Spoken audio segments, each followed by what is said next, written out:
بسم الله الرحمن الرحيم.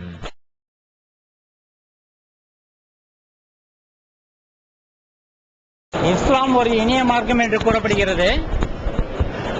அதை சற்றே திருத்தி இஸ்லாமும் ஒரு இனிய மார்க்கமே என்று அமைத்தால் மிக சிறப்பாக இருக்கும். ஏன்னா மற்ற மார்க்கங்களும் நல்ல மார்க்கங்களே தான். அது மட்டுமன்று, தாங்கள் கூறிய அந்த பாம்பு திரையை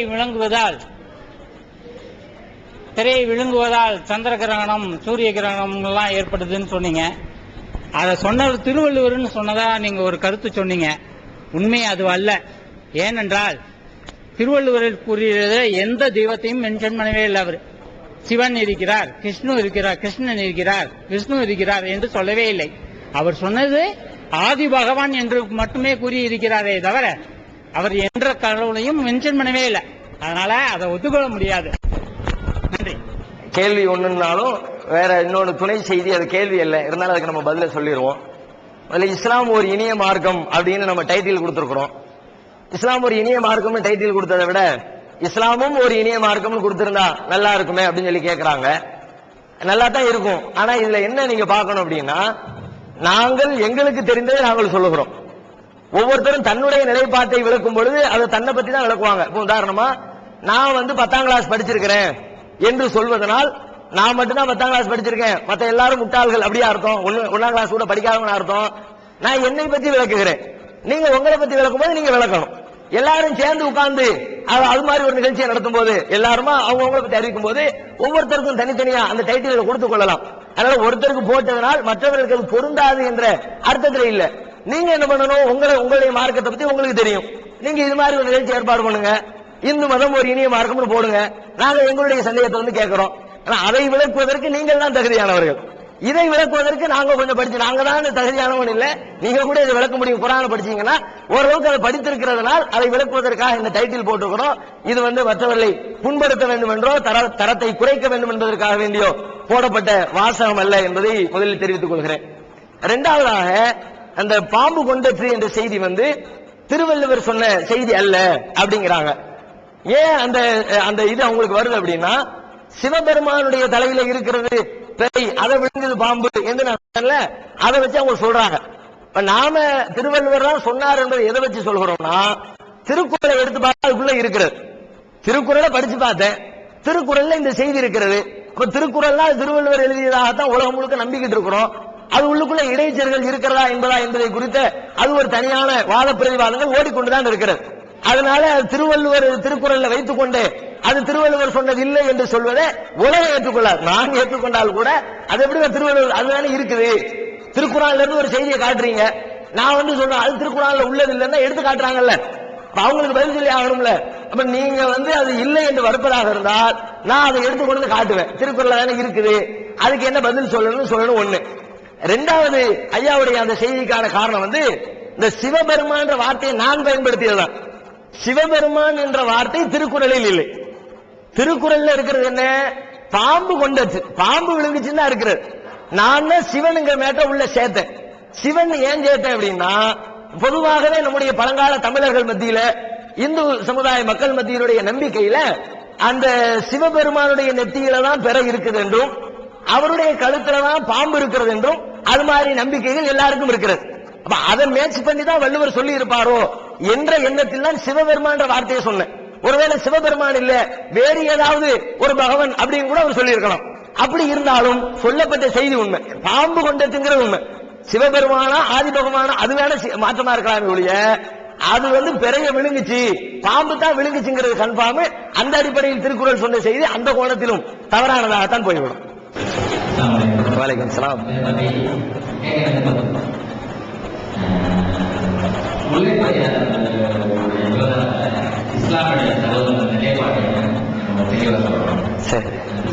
முல்லை பெரியாறு அணை விவகாரத்தில் முஸ்லிம்களுடைய நிலைப்பாடு என்ன அப்படின்னு கேட்கிறாங்க.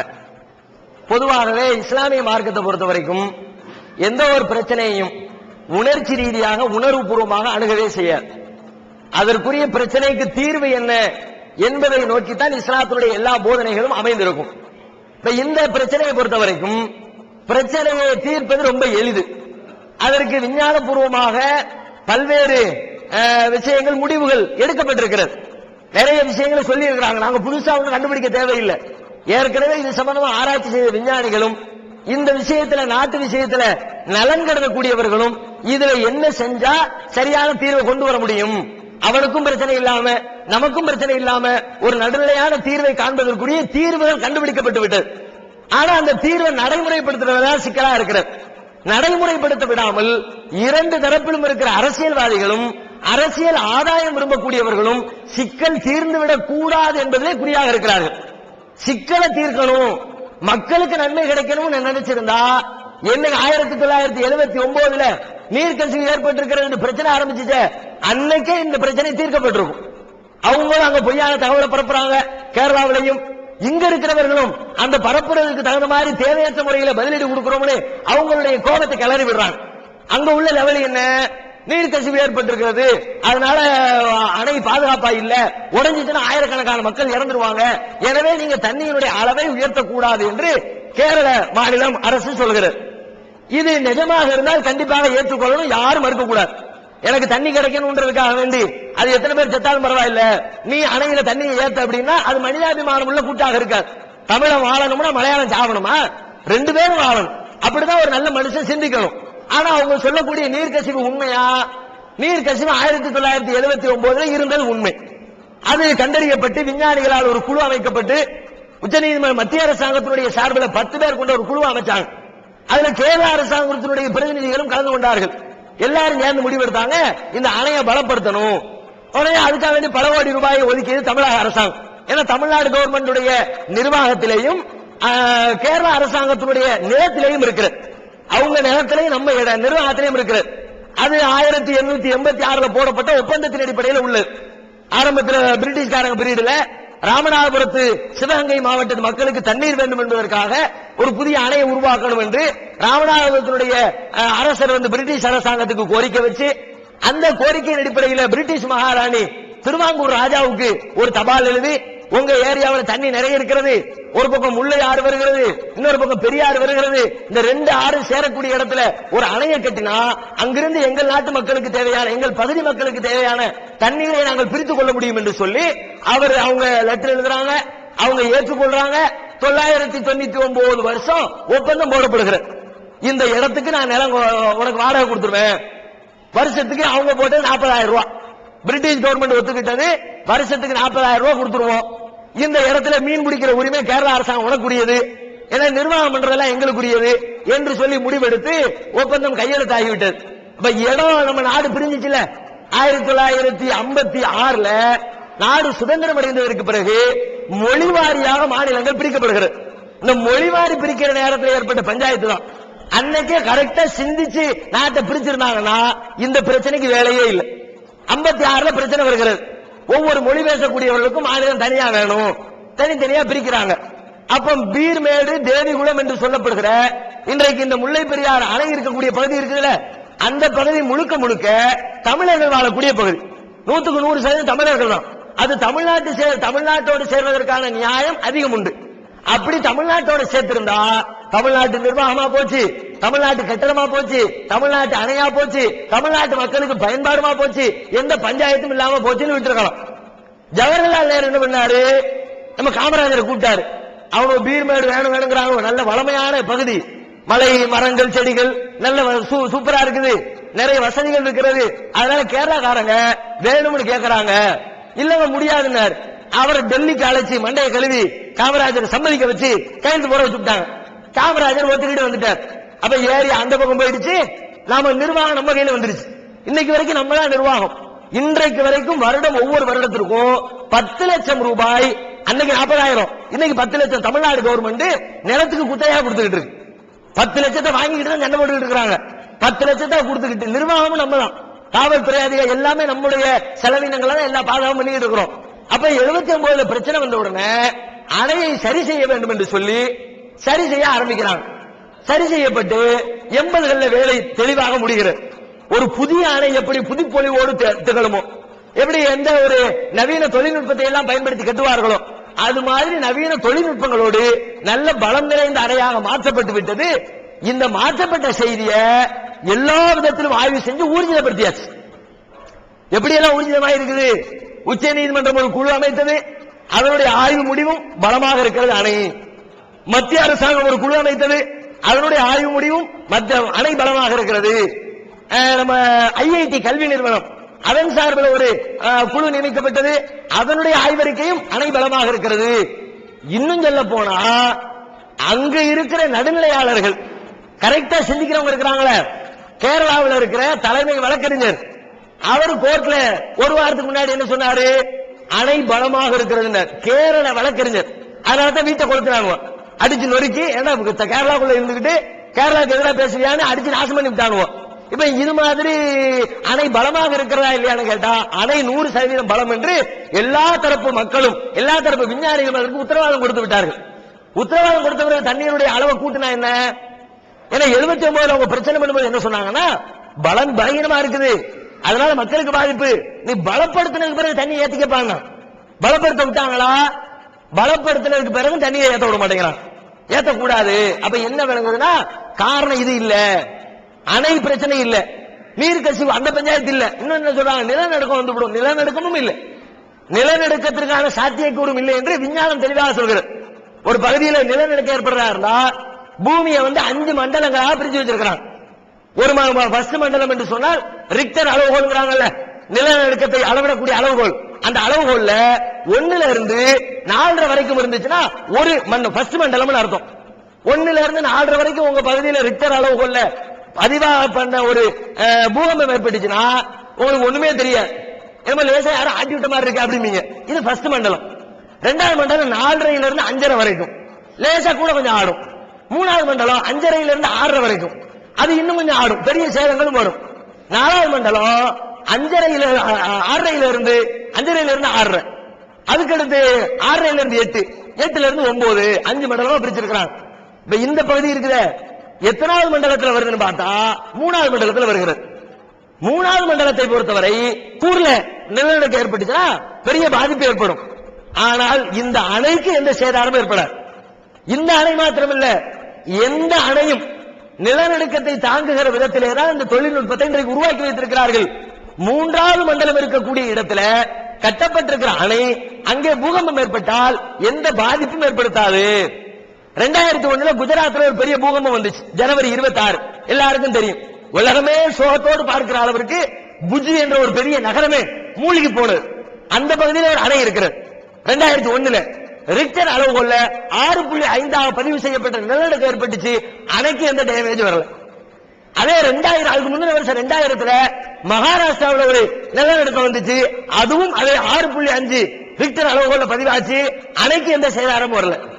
அவ்வளவு ஏன், கேரளாவில் இந்த முல்லை பெரியாறு அணைக்கு கீழே இடுக்கிங்கிற இடத்துல இடுக்கி அணைன்னு ஒரு அணையை கட்டி வச்சிருக்கிறான், பிரம்மாண்டமான அணை. அந்த அணை இருக்கிற இடத்துல இதே 2001 ஒரு பூகம்பம் ஏற்பட்டுச்சு, ஒரு சின்ன கீறல் கூட வரல. அப்ப தெளிவா தெரியுது 3வது மண்டலத்தில் இருக்குது. இந்த இடத்துல கட்டப்பட்டிருக்கிற அணைக்கு பிரச்சனை இல்லைன்னு ஊரெல்லாம் காட்டுது. உன் ஊர்ல நீ கட்டி வச்ச இடத்துல நடந்திருக்கிறது, அந்த அணைக்கு ஒண்ணு டேமேஜ் வரல. பிறகு அவங்க சொல்லக்கூடிய பொய்யான பிரச்சாரம் தான், அதுல மாற்று கருத்தே இல்லை. அவங்க எதுக்கு இதை பண்றாங்கன்னா, காரணம் மக்கள் பாதுகாப்புங்கிறது காரணம் இல்லை, காரணம் வேற. அவர்களுக்கு மின்சாரம் தேவை. மின்சாரத்துக்காக வேண்டி நம்ம நெய்வேலியை தான் அவங்க நம்பி இருக்க வேண்டி இருக்கிறது. இன்னைக்கு வரைக்கும் நெய்வேலியில இருந்து கணிசமான அளவுக்கு கேரளாவுக்கு மின்சாரம் போகிறது. இந்த மின்சாரம் வேண்டும் என்பதை மின்சாரத்துக்காக வேண்டி உனக்கு தண்ணி தர மாட்டேன், மின்சாரம் வேணும்னா அதுக்கு தண்ணீர் வேணும். பல வகைகள்ல மின்சாரம் தயாரிப்பாங்க, அனலை வச்சு தயாரிப்பாங்க, அது மாதிரி அணுவை வச்சு தயாரிப்பாங்க, சூரியன்ல இருந்து வரக்கூடிய சூரிய ஒளி மூலமாக தயாரிப்பாங்க. பல வழிகளில் அந்த மின்சாரத்தை தயாரிக்கிறாங்க. அதுல ஒரு வழி, ரொம்ப எளிதான வழி, புனல் மின் நிலையம் அமைப்பது. புனல் மின்சாரம்னா பெரிய குழாய்களை, ராட்சத குழாய்களை அமைத்து மேலிருந்து தண்ணீரை ஓட விட்டு பீச்சு அடிச்சு அதனுடைய வேகத்தில் தயாரிக்கிற மின்சாரத்தை புனல் மின்சாரம், புனல் மின் நிலையம். அந்த புனல் மின் நிலையத்திற்காக இடுக்கியில 555 அடி உயரத்துல பிரம்மாண்டமான அணையை கட்டிச்சு கேரளா. அணையை கட்டியாச்சு, மின்சாரத்துக்குரிய எல்லா வேலையும் செஞ்சாச்சு. தண்ணி இருந்தா தானே மின்சாரம் வரும், தண்ணியை காணும். எங்கடான்னு பார்த்தா முல்லை பெரியாறுலயே தண்ணி ஸ்டாக் ஆயிடுச்சு. அப்பதான் யோசிக்கிறாங்க, இதை உடைச்சாதான் தண்ணி இங்க வரும், இதுக்கு என்ன வழி? உடங்குறான்ல, உடைக்கிறது மேட்ரு. தண்ணீரை இடுக்கிக்கு கொண்டு வரணும். தண்ணீர் இடுக்கிக்கு வந்து விட்டால் நமக்கு தேவைப்படக்கூடிய மின்சாரத்தை நாமே தயாரித்துக் கொள்ளலாம். அதுக்கு மின்சாரத்திற்காக வேண்டித்தான் இவ்வளவு பம்பாத்து நீர் கசிவு, நிலநடுக்கம், எல்லாமே சுத்த பித்தலாட்டமான வார்த்தை.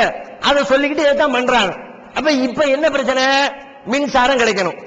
ரெண்டாவது, இந்த பிரச்சனையை பொறுத்த வரைக்கும் இதுக்காக வேண்டி பொய்யான வாதங்களை சொல்லி மக்களுடைய உணர்ச்சிகளை தூண்டி விட்டு ஒரு சாரார் நிலைமையை கொதிப்பிலேயே வச்சிருக்கிறாங்க.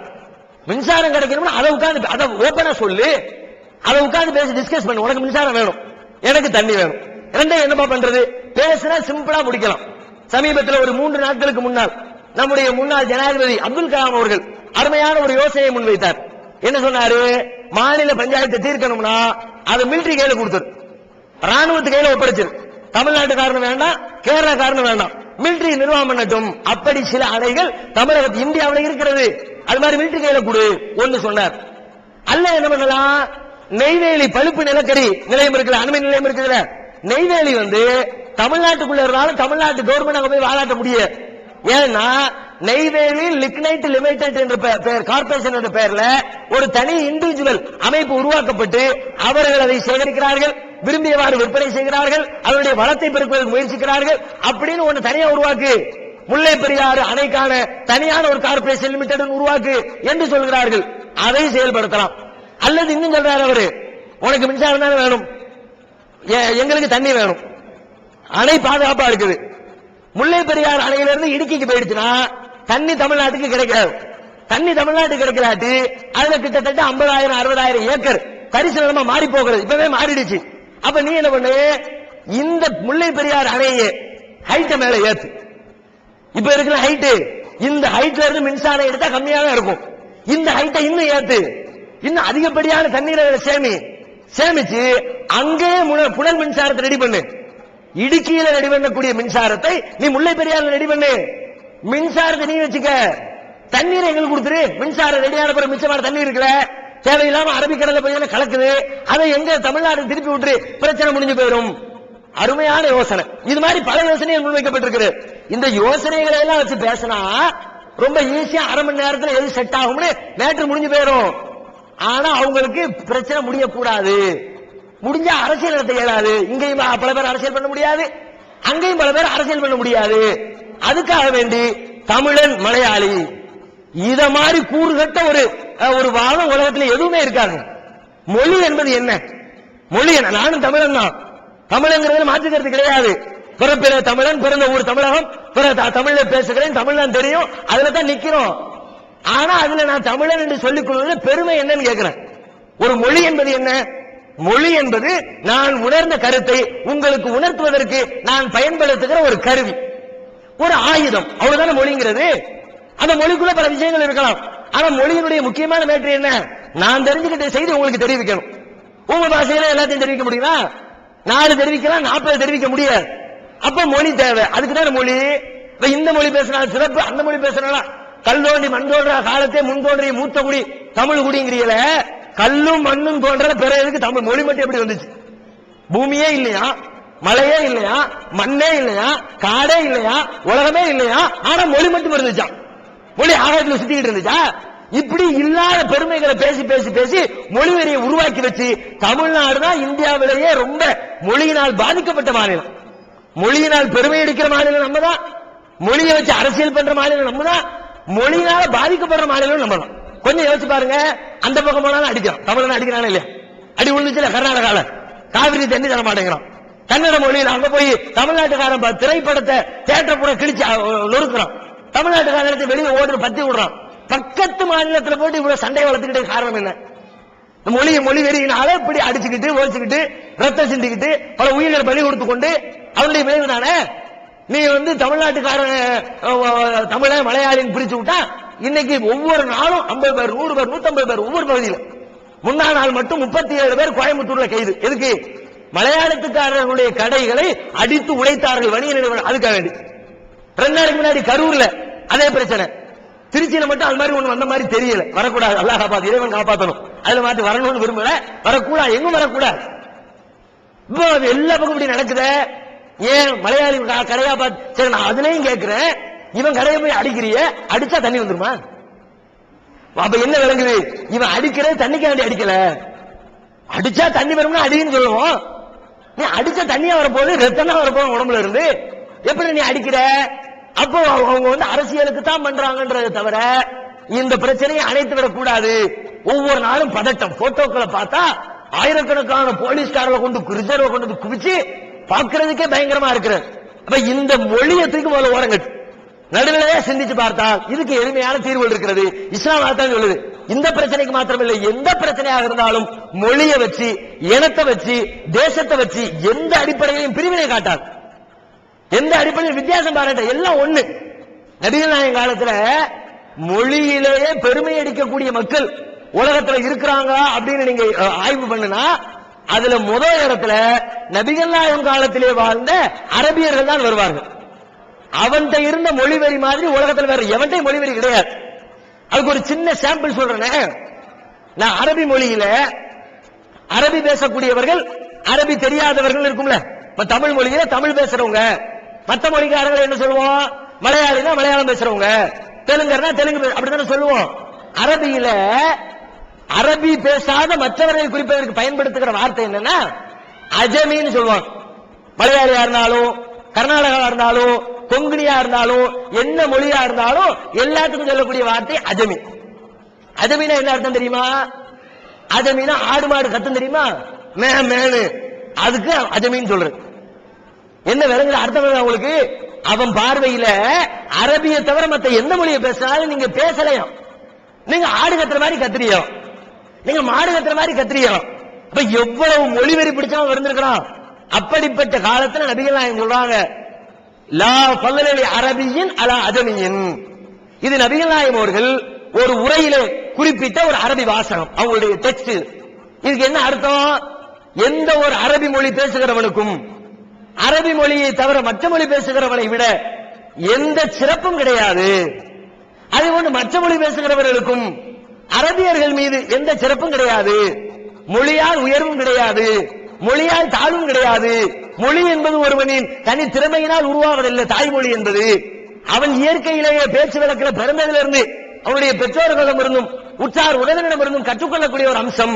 எனவே அதை ஏற்க முடியாது என்று இஸ்லாம் தெளிவா சொல்லுது. அதுதான் முஸ்லீம்களுடைய பார்வை. என்ன? மொழி வரிய ஓரங்கட்டு. எவெல்லாம் மொழி மொழி நின்றான் எல்லாத்தையும் உள்ள வை. அதுக்கப்புறம் பேச்சுவார்த்தை ஆரம்பமாக்கு. இந்த 5-6 தீர்வுகளை விஞ்ஞானிகள் வச்சிருக்கிறாங்க.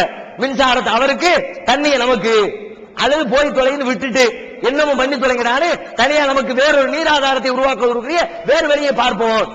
அண்டை மாநிலத்தோடு ஆண்டாண்டு காலமாக சண்டை வளர்த்துக் கொண்டால் நாமும் நிம்மதியா இருக்கல, அவங்க நிம்மதியா இருக்கல. நீங்க சொல்ல போனா இது அதிகபட்ச நியாயம் நமக்கு இருக்கிறது.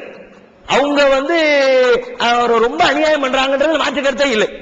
ஏன்னா எல்லா விதத்திலையும் நம்மிடத்துல இருந்து நன்மைகளை கேரளா அடையுதுங்க.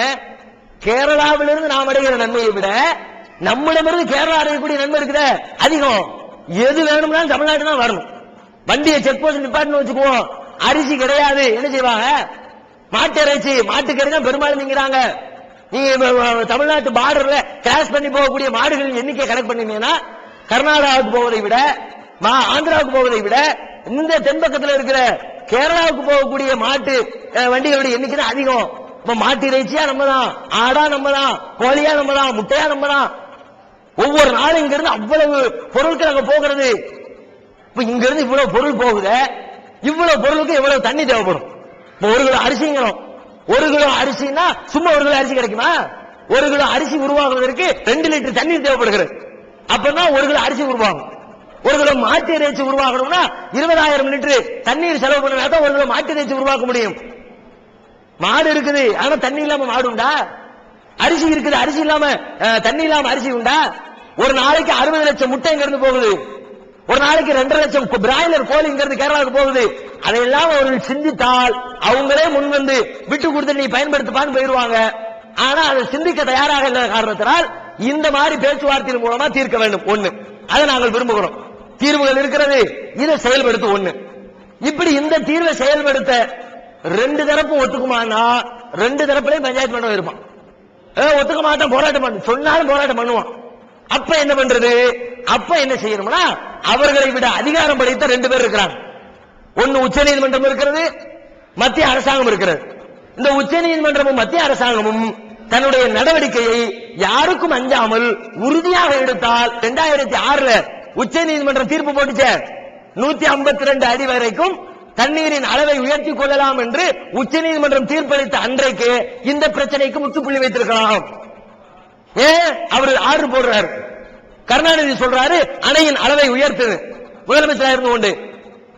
கேரள அரசாங்கம் சட்டமன்றத்தில் தீர்மானம் ஏற்றது, எங்கள் அணை விஷயத்தில் நாங்கள் தான் முடிவெடுப்போம், எங்களை உச்ச நீதிமன்றம் கட்டுப்படுத்த இயலாது சொல்லிவிட்டு அணையை பாதுகாக்கக்கூடிய காவலர்களிடத்துல வாய்மொழி உத்தரவு வருகிறது. எவனாவது அணையின் சட்டரை தூக்குறேன், அளவை தூக்குறேன்னு மேல வந்தாங்கன்னா எல்லாத்தையும் இதுக்கு உள்ள போட்டுருச்சு. எவ்வளவு திமிர்த்தனம்! அப்ப மேல இருக்கு, நீ என்ன செய்யற? ஒரு சின்ன தீர்ப்பை நடைமுறைப்படுத்தாத ஒரு அப்பாவி பிளாட்ஃபார்ம்ல கடை வச்சிருக்கிறான். பிளாட்ஃபார்ம் கடையை எடு அப்படின்னு கோர்ட் தீர்ப்பு போட்டுருச்சு. அவன் எடுக்காம 2 மாசம் கடையை நடத்தி விட்டான். ஒரு 50 ரூபா 100 ரூபாய் அவன் கிடைக்குமே. கோர்ட் என்ன செய்யும்? கண்டெம்ட் ஆஃப் கோர்ட், கோர்ட்டை அவமதித்து விட்டான், தூக்கி உள்ள போடு, 10,000 ரூபாய் ஃபைன் போடுங்கறல்ல.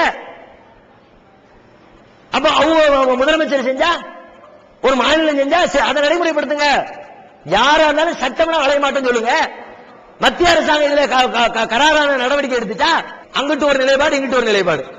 தெளிவான நடவடிக்கை எடுக்க தெரியாத ஒரு கையாளாகாத அரசாங்கம் மத்திய அரசாங்கத்தில் உட்கார்ந்து கொண்டிருக்கிற அவர்கள் உறுதியா நடவடிக்கை எடுப்போம், சொன்னதை செய்யன்னு சொல்லணும். இந்த முடிவுகளை மக்கள் மத்தியில் வைக்கணும். இந்த ரெண்டை தவிர வேறு எந்த கோணத்தில் பிரச்சனைகள் பேசப்பட்டாலும், வேறு எந்த கோணத்தில் உணர்ச்சிகள் தூண்டிவிடப்பட்டாலும் அவை அனைத்தும் அணைக்கப்பட வேண்டும். அவை அனைத்தை செய்யக்கூடியவர்கள் மீது நடவடிக்கை எடுக்கப்பட வேண்டும்.